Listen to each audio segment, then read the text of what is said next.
Welcome to Bucky's World. This is the review of Dark Side of the Ring, Abdullah the Butcher. Now, when I was a little kid, I was terrified of him. I thought he was going to come to my house and get me, you know. It's funny now, but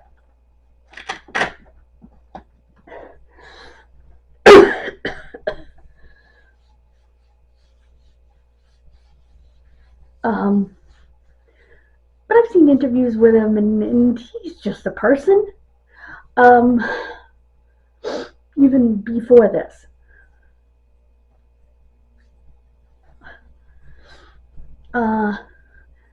They did, in fact, focus on the,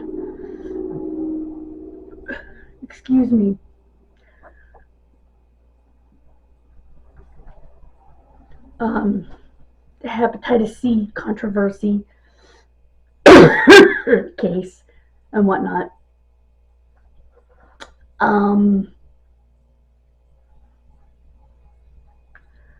In the second half. The first half, they just kind of talked about, biographical information, him growing up, how he got into wrestling, that sort of thing.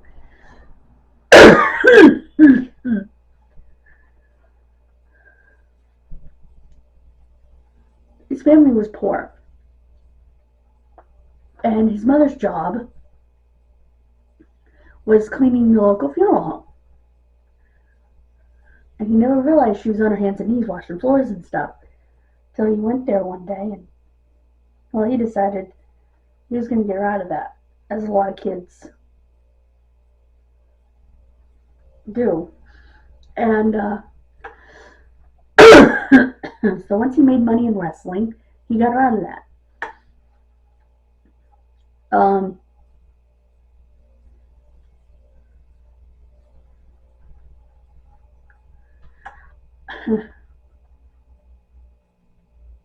They talked to one brother and one sister of his.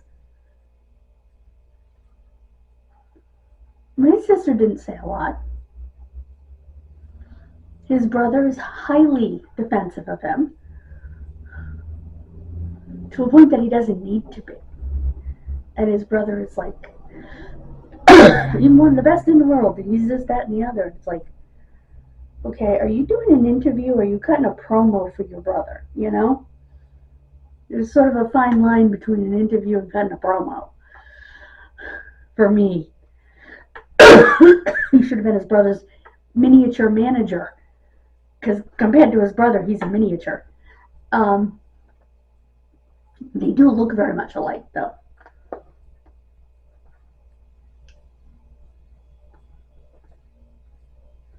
But both of his parents worked very hard. They didn't have a lot of money.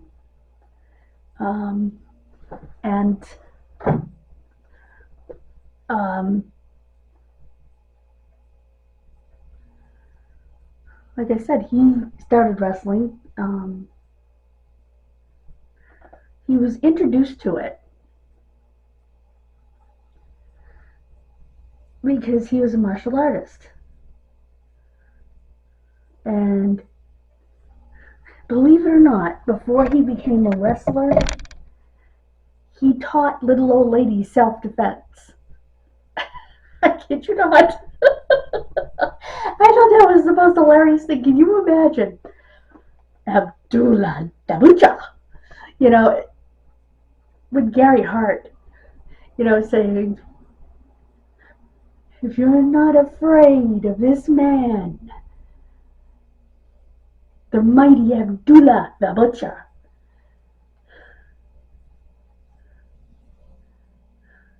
then you are either insane or you are lying, and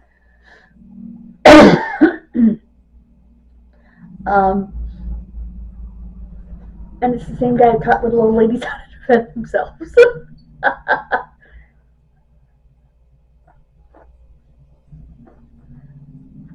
Now, I will say this about him.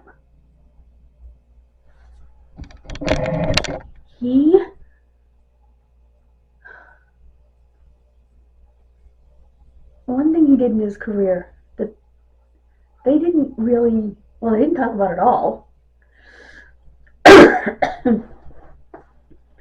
was that he broke all racial barriers. When you talk about Abdullah the Butcher, you don't talk about race. The fact that he was black is secondary.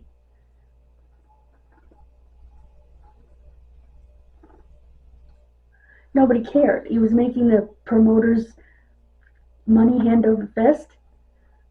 And in a time where it was hard for a black wrestler to get a foothold, he did. In the 1960s, for gosh sakes.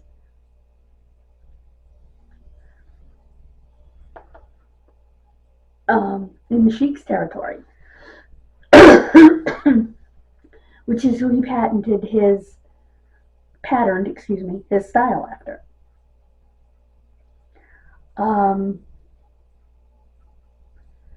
Now, I listened to Hannibal, Devin Nicholson. I am not a fan. Just for the record, I am not a fan. I find him to be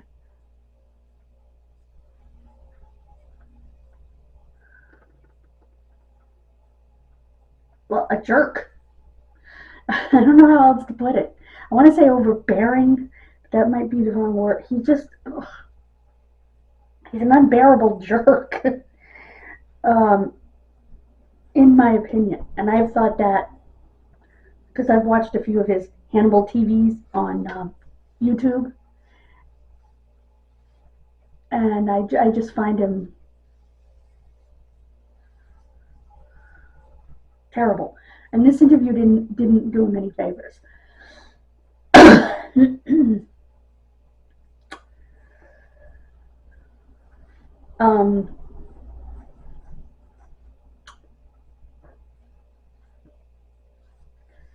So here's the story.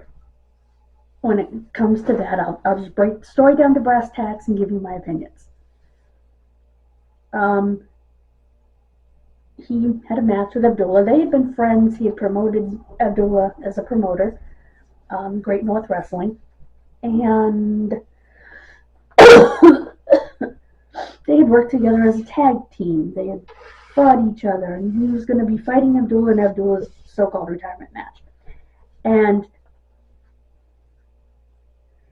for whatever reason, he let Abdullah blade him. Now, for those of you not as familiar with professional wrestling, the way that they achieve blood is by taping a razor blade on a finger, on the wrist. Bret Hart hit it in his mouth. It just depends. Now, Devin Nicholson said that, and I don't believe much of what he says, but I do know that because Bret has said that. I've heard Bret say that. It's also noted that Shawn Michaels put one in his tights once, and he never got to use it that night because during the course of the wrestling match, it cut a serious gash in the side of his groin, and his white tights became pink. So yeah, it wasn't good.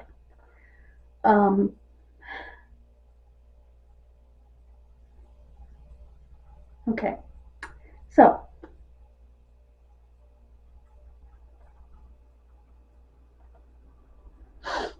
supposedly in doing that, because Abdullah had already bladed himself with the same blade, and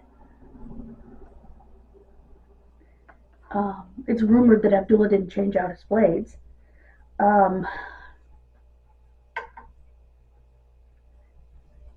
He, I'm gonna say,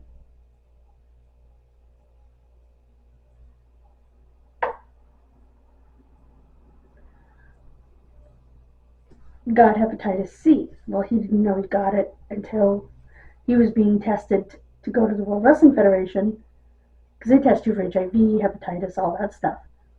And he came out positive. It was like, what do you mean I'm positive? How did I get that? And he couldn't imagine any other way he got it. Well, your own video shows you bloody on several occasions. So, it could have been any one of those occasions. Or, you could have got it from sex. So, the only reason Abdullah lost the lawsuit is because they both have a rare strain of hepatitis C that happens to be the same strain. Okay. The only way to conclusively prove it is you literally would have to take the DNA from his hepatitis and the DNA from his hepatitis, because viruses do have DNA. And, well, there's a way, if you have a disease, like a virus, to take, I think it's the DNA or something of the virus and compare it to the other person's virus. They've done it with AIDS, where they could conclusively prove the person A got AIDS from person B. And they can do it with hepatitis too. So, but all they did was went by the strain, because it was a very rare strain apparently. I was trying to read, they showed a paper on the screen from Abdullah,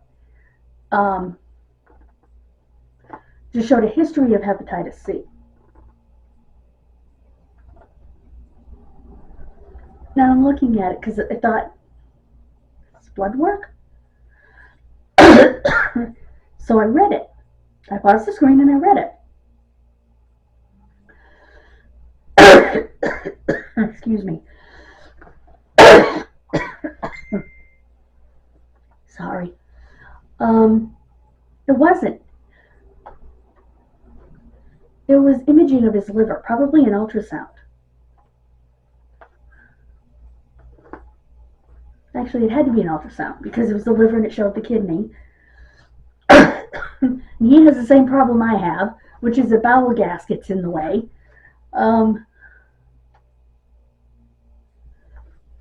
But his liver looked better than mine.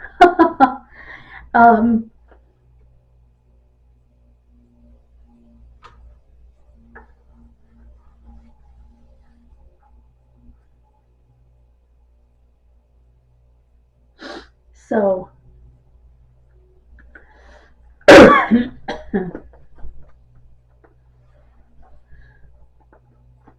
it showed on the top, history of hepatitis C was the reason for the ultrasound. It was the diagnosis. Now, they said that Devin Nicholson got an experimental treatment to cure his hepatitis C. First of all, hepatitis C, well, maybe not back then, but hepatitis C is curable. There are many antivirals that have been around for quite a long time now. They cure hepatitis C in 8 to 12 weeks. And maybe he was on one of those when they were still experimental. I don't know.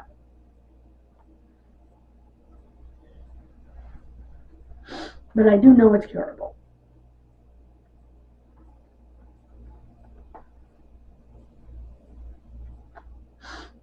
And the definition of hepatitis is inflammation of the liver.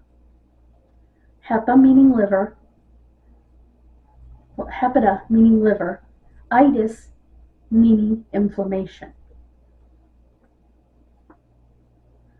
So any inflammation of the liver is technically hepatitis, even if it doesn't have a letter of the alphabet after it. Which is why my disease autoimmune cholangitis is also called autoimmune hepatitis.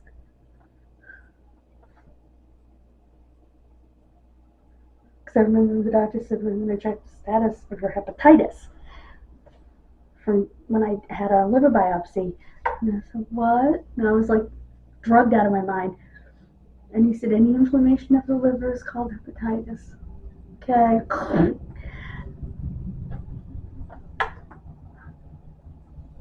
So.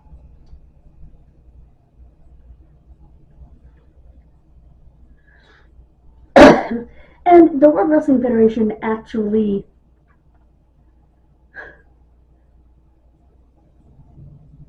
did hire someone with hepatitis. Active hepatitis C. They had Bob Orton Jr. in there, bleeding with The Undertaker, knowingly with hepatitis C.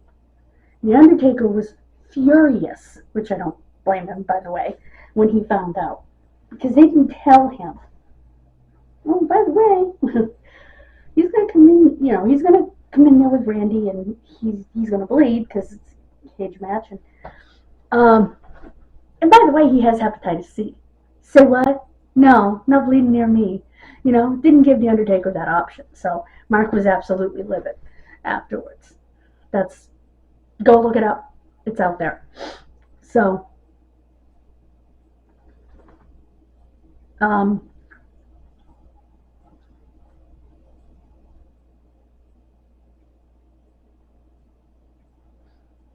they said that Abdullah at one point said that Devin gave it to him. Who knows? I didn't see the date on that scan. Maybe I can find a still image of it, like a screenshot of it, or maybe I can take a screenshot of that. Let me try to do that.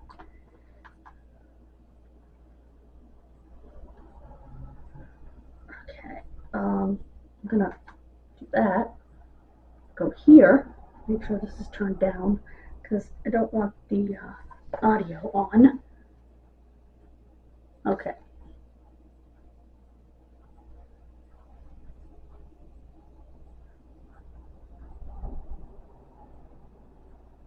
Okay.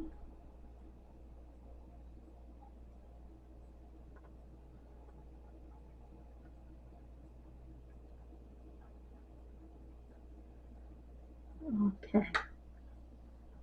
Let's see if I can get this.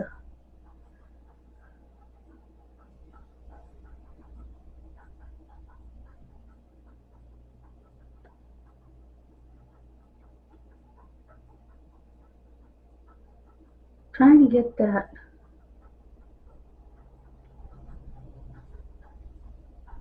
Okay. I'm gonna go forward here.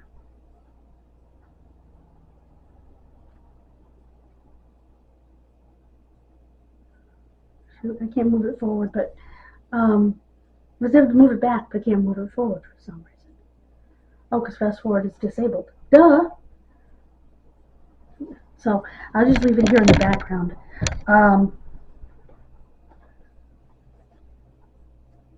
Anyway,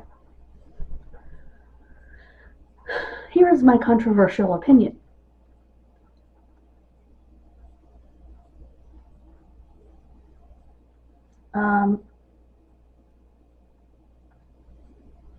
Devin Nicholson is, in wrestling, a bleeder. He cut promos on Abdullah with blood all over his face.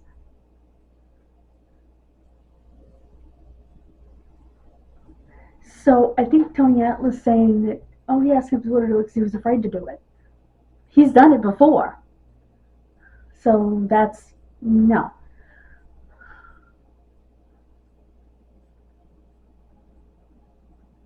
Now, from what I understand, and from what's been said, and it wasn't said in this show,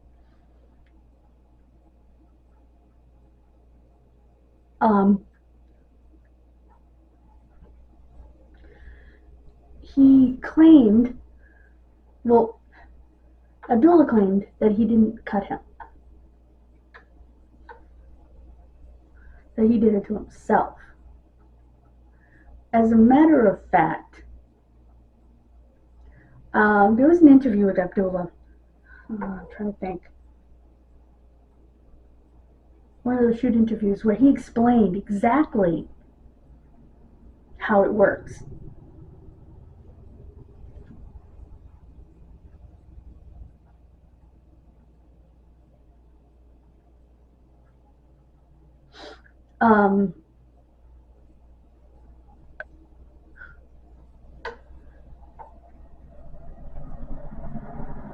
He said it looks like I'm doing it because the guy will hold my hand and I'll have it there and the guy will do the work, like with the fork. You know, Tony Atlas is going to protect the business. And he's going to say Abdullah did it with the fork. But he also said people would borrow blades from Abdullah. Are you daft?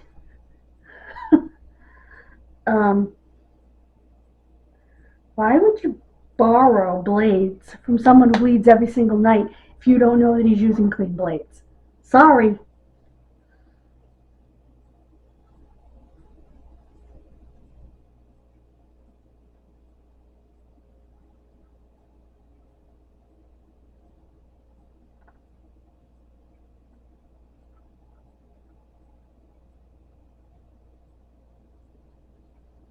So,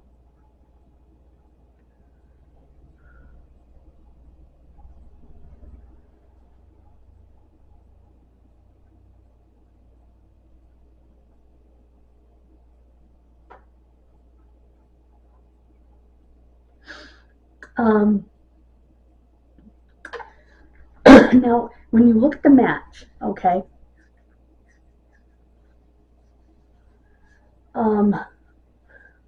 he was like this on Devin's head, and he keeps blades on each of his fingers. He was up here, not down here on his forehead. First of all, he was up above his hairline. And it didn't look to me like any of his fingers made contact with Devin's head. Devin was already bleeding at that point. And Devin looks at the screen and says, he's blading me? Wouldn't you know that at the time? Just saying. You wouldn't need a producer of a documentary to tell you that. So I find, the whole thing is,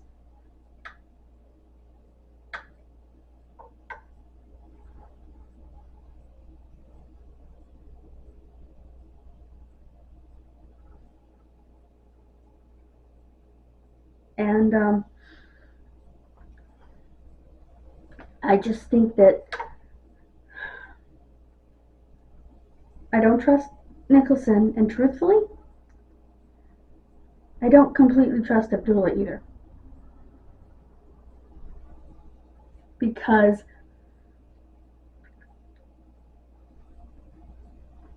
I don't believe he can't read and write.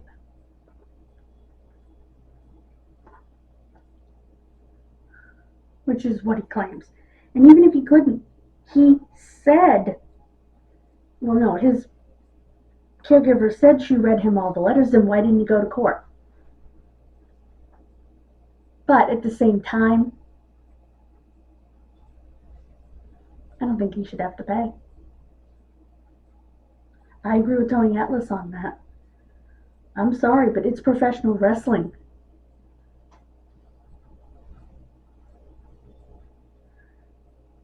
Tony Atlas is 100% right. You take a risk every time you step into that ring that you could get hepatitis or HIV.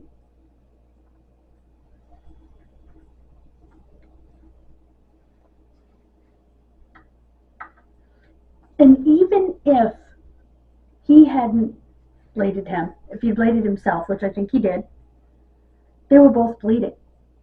And therefore blood products were going back and forth, and it could have been exchanged that way anyway.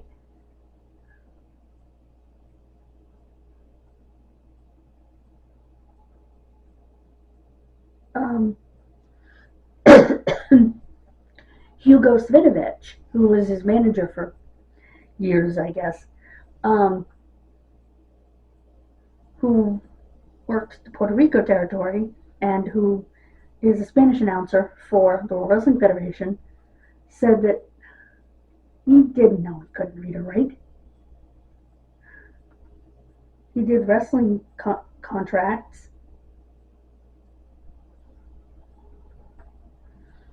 Now, I'll grant you, you probably have lawyers to do that.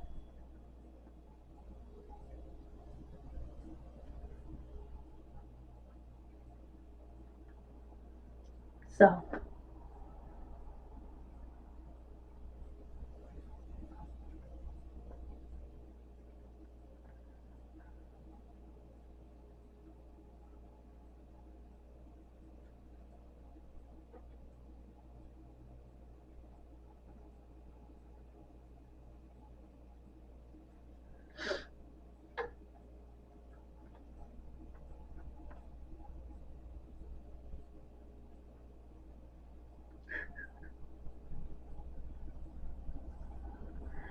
um, Abdullah made movies and stuff in Japan and actually recorded an album, which is hilarious. But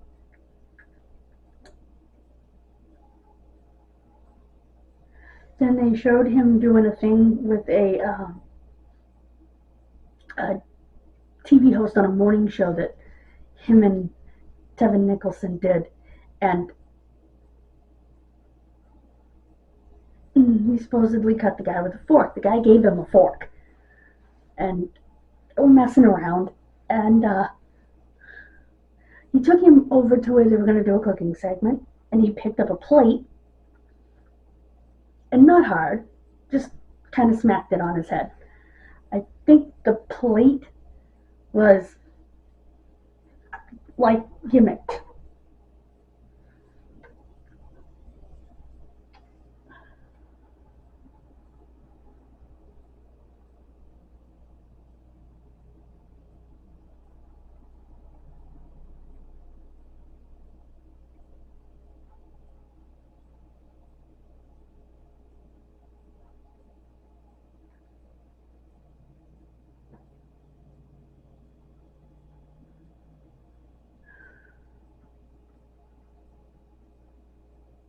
So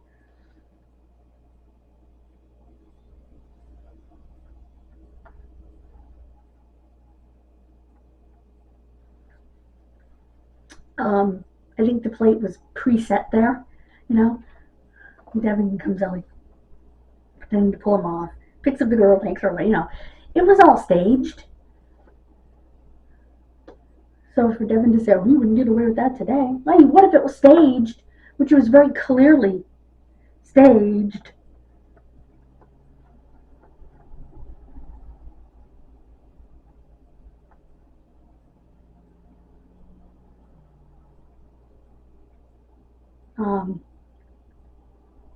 The guy wasn't really bleeding. He just had a little cut right there. I think that was more from the plate than the fork. That's just my opinion, but it was all staged. And for him to say the guy was all... No, the guy was all smiles. He was thrilled. It's utterly ridiculous. And then later on, after all this happened, Devin Nicholson goes and stabs a referee in the head and face multiple times with a spike. Because the promoter decides they need someone to bleed from it.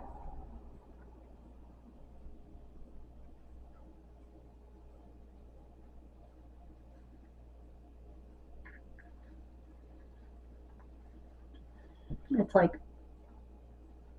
say what? You know?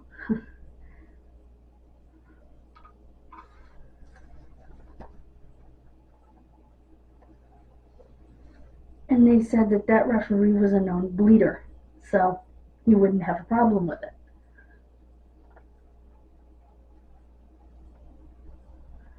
Well, I'm sorry. That is a problem.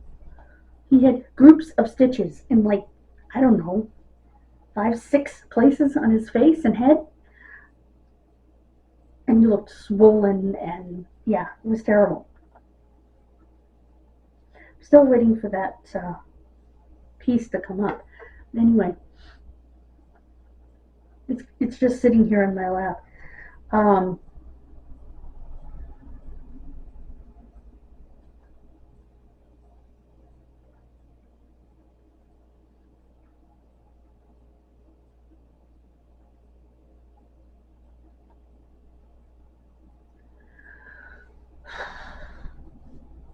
so, I don't believe either one of them are telling the complete truth.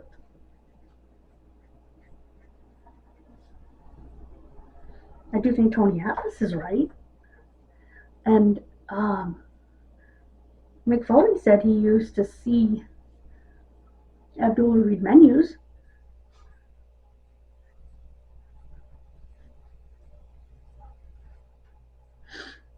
Now, I respect McFoley.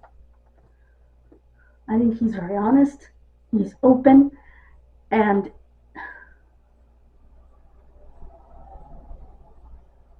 it's a good thing.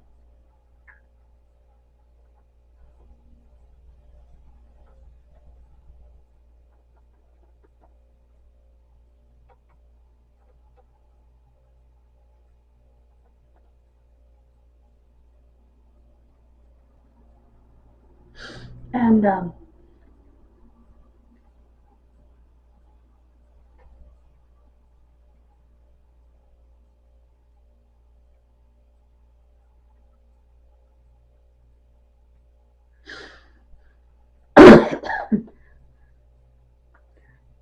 so, and do I believe that Abdullah is completely broke? No. I wouldn't believe that woman, his caregiver slash girlfriend, if her tongue came notarized. There's something about her I do not trust.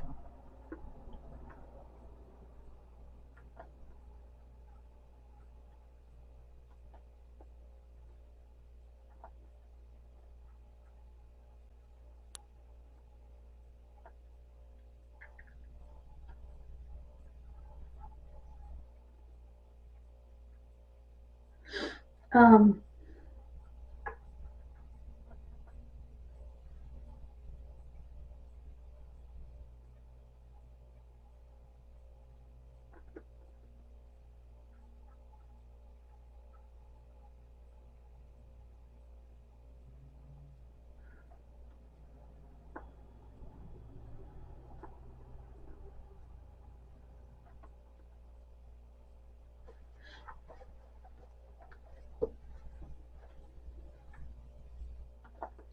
um,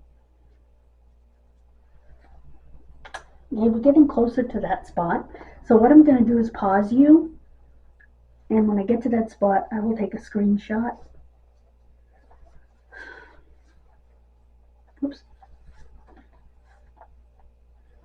And I'll be back. I'm back. I could not get a screenshot because it doesn't allow it. It turns it black. But I was able to pause it and read it. And it was, as I said, an ultrasound. He has fatty liver, which, have you seen the man? There's no question he has fatty liver. Now, I want to clarify something real quick that I said. I said I didn't believe that he couldn't read and write, and I don't necessarily believe that. However, it is conceivable that he can read but doesn't have the education to understand what he's reading, if that makes sense.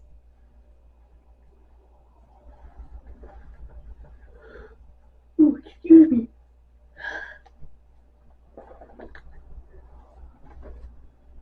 Because I know people who aren't as educated,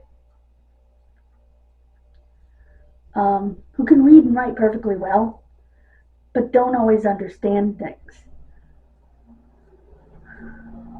My father being one of them. My father was a very intelligent man. Oh, I'll be right back, guys.